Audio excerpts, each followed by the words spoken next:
వస్తాయి కదా అన్న ఉద్దేశంతో కార్ల కంపెనీలోనే ఒక 5 లక్షలు పెట్టి కార్ తీసుకుని 3 లక్షలు పేమెంట్ చేసి 2 లక్షలకి ఫైనాన్స్ చేపిస్తారు.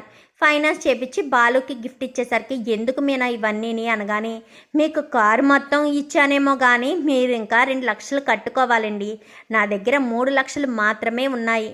అవి పాత కారు వస్తుంది కానీ పాత కారు కొంటే మళ్ళీ పెట్టుబడులు అవుతాయి కదా, అందుకే కొత్త కారు తీసుకున్నాను. 2 లక్షలకి ఫైనాన్స్ చేపించాము, అది నెల నెల ఎంత కట్టాలో రాజేష్ అన్న చెప్తాడు అంటూ మీనా బాలు అయితే మీనా చెప్తుంది. ఇంకా చెప్పిన తర్వాత అంతా బాగానే ఉంటుంది.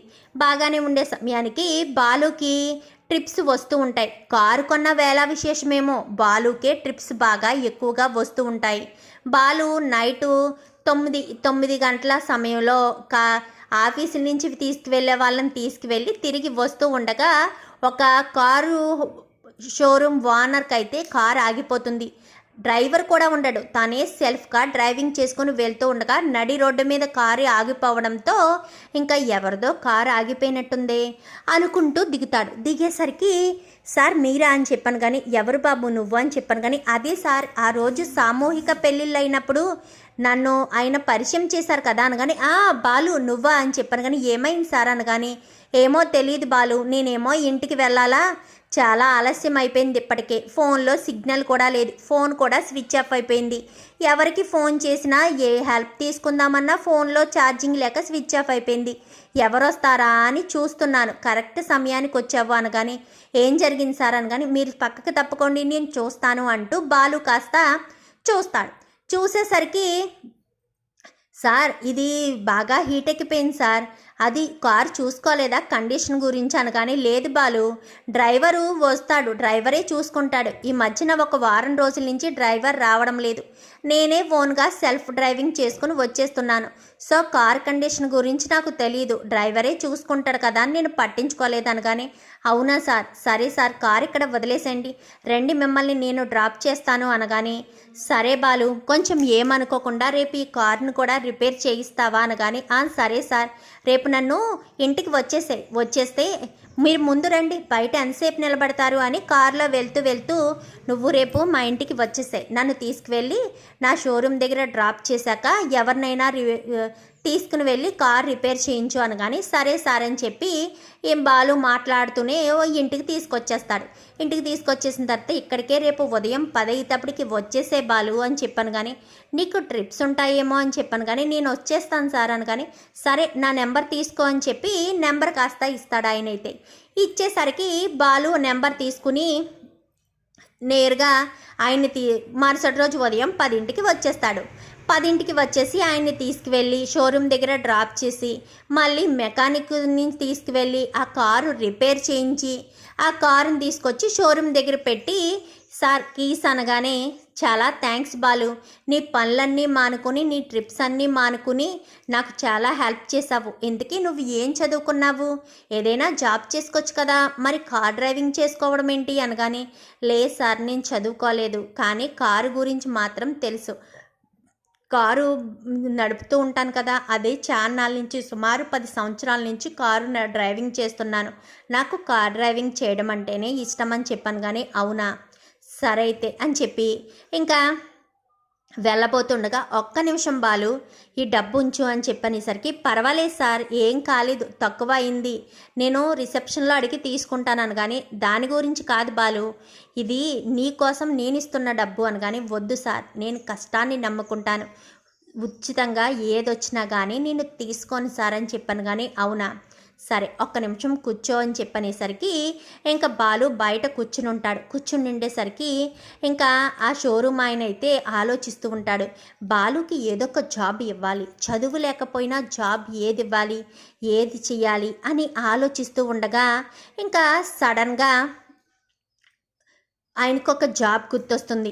ఆ జాబ్ అయితే బాలుకి సెట్ అవుతుంది అని చెప్పి, బాలు నీకు నేను నా షోరూంలో జాబ్ ఇవ్వాలనుకుంటున్నాను, నీకు ట్రిప్స్ ఉన్నప్పుడు ట్రిప్స్ చూసుకోవచ్చు, తర్వాత నువ్వు జాబ్కి వచ్చేసాయి అని చెప్పాను. కానీ ఏం జాబ్ సార్ అని చెప్పనేసరికి, ఇప్పుడు ఎవరైనా కార్లు కొనుక్కోవడానికి వస్తుంటారు కదా, వచ్చినప్పుడు ట్రిప్స్కి ఇవి తీసుకువెళ్ళమని చెప్తారు. అంటే కారు కండిషన్ ఎలా ఉంది ఏంటి అని చెప్పి అలా 2 రౌండ్లు వేయడానికి ఎవరైనా వెళ్తుంటారు కదా, వెళ్తే వాళ్ళతో పాటు వెళ్ళడం. లేదంటే ఎవరైనా కారు గురించి వచ్చినప్పుడు మేనేజర్ ఎక్స్ప్లెయిన్ చేస్తాడు, కానీ కారు డ్రైవర్గా నీకు ఎక్స్పీరియన్స్ ఎక్కువ, కారు గురించి బాగా తెలుస్తుంది కాబట్టి కారు గురించి ఎక్స్ప్లెయిన్ చేయాలి. ఫస్ట్ నువ్వు రావడంతో వాళ్ళకి మేనేజర్ చెప్తాడు, తర్వాత కారు కండిషన్ ఎలా ఉంటుందని ఎక్స్ప్లెయిన్ చేయాలి. అంతే.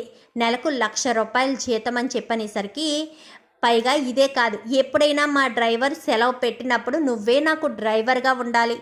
అయినా నా డ్రైవర్ కూడా హెల్త్ ఇష్యూస్ ఉన్నాయి, నేను అతనితో మాట్లాడి అతన్ని ఒకవేళ టెర్మినేట్ చేయిస్తే కనుక నా పర్సనల్ డ్రైవర్గా నువ్వే ఉండాలి అని చెప్పనేసరికి, సరే సార్ అని చెప్పి ఇంకా నెలకు ₹1,00,000 జీతం, ఇదిగో అడ్వాన్స్ అని అడ్వాన్స్ కాస్త ఒక ₹50,000 ఇస్తాడు.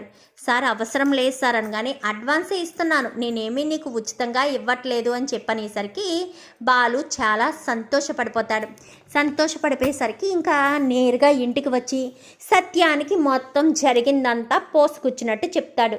అవునా, నెలకి ₹1,00,000 జీతం వచ్చే జాబ్ వచ్చిందా, చదువుకోకపోయినా నువ్వే గొప్పగా బ్రతుకుతున్నావురా అని చెప్పనేసరికి, ఏంటంట అనగానే, నా కొడుక్కి ₹1,00,000 కార్ షోరూంలో జాబ్ వచ్చింది. డిగ్రీల మీద డిగ్రీలు చేసిన వాడేమో కాలక్షేపానికి తిరుగుతున్నాడు, చదువుకోవడానికి ఎవరూ సహాయం చేయని వాడేమో చక్కగా కారు డ్రైవింగు చేసుకుంటున్నాడు. వాడికి ఏకంగా ₹1,00,000 విలువ చేసే జాబ్ కూడా వచ్చిందనగానే ఒక్కసారిగా ప్రభావతి షాక్ అవుతుంది. ఏంటి, వాడికి ₹1,00,000 జాబ్ వచ్చిందా అని చెప్పనగానే, అవును, ₹1,00,000 జాబే వచ్చింది. ఎందుకంటే వాడు ఏం చేసినా ఎదుటి వాళ్ళకి మంచి జరగాలని, ఎదుటి వాళ్ళు బాగుండాలనే కోరుకుంటాడు. ఎలాంటి స్వార్థం లేని నిస్వార్థపరుడు కాబట్టే నా కొడుకుకి ₹1,00,000 జాబ్ వచ్చింది అని చెప్పి సత్యం గొప్పగా చెప్పేసరికి రోహిణి, మనోజ్ అందరూ కూడా విని ఒక్కసారిగా షాక్ అవుతారు.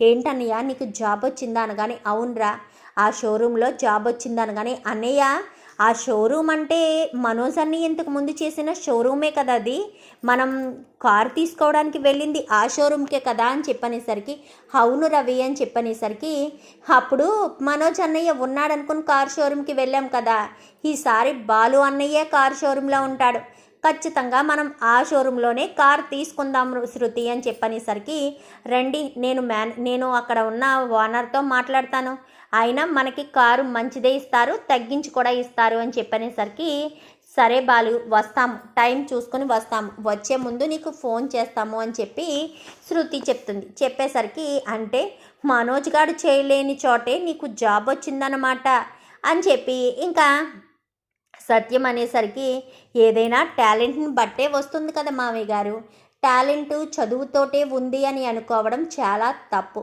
చదువుకి దానికి సంబంధం ఉండదు. ఆయన ఏం చదువుకున్నారని అంత పెద్ద షోరూంలో జాబ్ రావడానికి, పైగా ₹1,00,000 జీతం జాబ్ రావడానికి, చదువుకే దీనికి సంబంధం లేదు కదా మామయ్య గారు అనగానే, కరెక్ట్గా చెప్పావమ్మా మీనా అని చెప్పి సత్యం అంటాడు. ప్రభావతి మాత్రం కుళ్ళుకుంటూ ఉంటుంది. ఇటు మనోజు, రోహిణి అయితే మనోజ్ వంక కోపంగా చూస్తుంది. నీకక్కడ జాబ్ ఇప్పిస్తే నెల రోజులు కూడా పని చేయకుండానే వచ్చేసావు.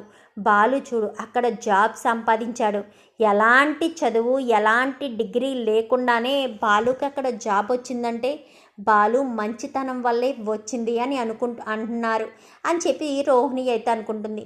ఒరే బాలు, నీ మంచి మనసుకి నువ్వు మంచి చేయాలనుకున్న దానికి ఎప్పటికైనా నీకు మంచే జరుగుతుంది.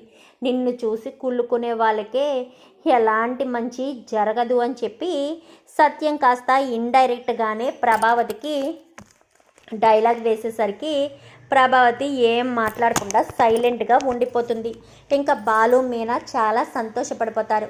నాన్న, ఇవిగో 50,000 అడ్వాన్స్గా ఇచ్చారు, ఇవి నీ దగ్గరే ఉంచుకో నాన్న అనగానే, నాకెందుకురా, మీనా వచ్చిన డబ్బులన్నీ కూడా తన దగ్గర పువ్వులకి పెట్టుబడి కూడా లేకుండా నీకే కారు కొనిపెట్టేసింది, మీనాకే ఇవ్వి అని చెప్పనగానే, ఏం వద్దు మామయ్య గారు అని చెప్పనేసరికి, మీనాకు చౌలీలే ఒకటి తీసుకోవచ్చు కదా, అసలే తను ఇత్తడి చౌలీలు పెట్టుకుని తిరుగుతుంది, మంగళసూత్రాలు చేయించినట్టే చౌలీలు కూడా తెచ్చేసే 50,000కి, మీనా చక్కగా పెట్టుకుంటుంది అని చెప్పనేసరికి సరే నాన్న అని చెప్పి బాలు కాస్త 50,000 పట్టుకెళ్ళి మీనాకైతే చెవిదిద్దులు తీసుకొస్తాడు. ఇంకా ప్రభావతి కుళ్ళుకోవడానికి, బాలుకి వచ్చిన పనికి, మీనాకు తెచ్చిన బంగారానికి ఇంకా తెగ కుళ్ళుకుంటూ ఏడుస్తూ ఉంటుంది అయితే ప్రభావతి. చూద్దాం మరి రాబోయే ఎపిసోడ్స్లో ఇలాగే జరగాలని మీరు కూడా కోరుకుంటే వీడియో నచ్చితే లైక్ చేయండి, ఛానల్ని సబ్స్క్రైబ్ చేసుకోండి, పక్కనే ఉన్న బెల్ సింబల్లో ఆల్ పై క్లిక్ చేయండి. ఇలా చేయడం వల్ల అందరికంటే ముందుగా చూడవచ్చు.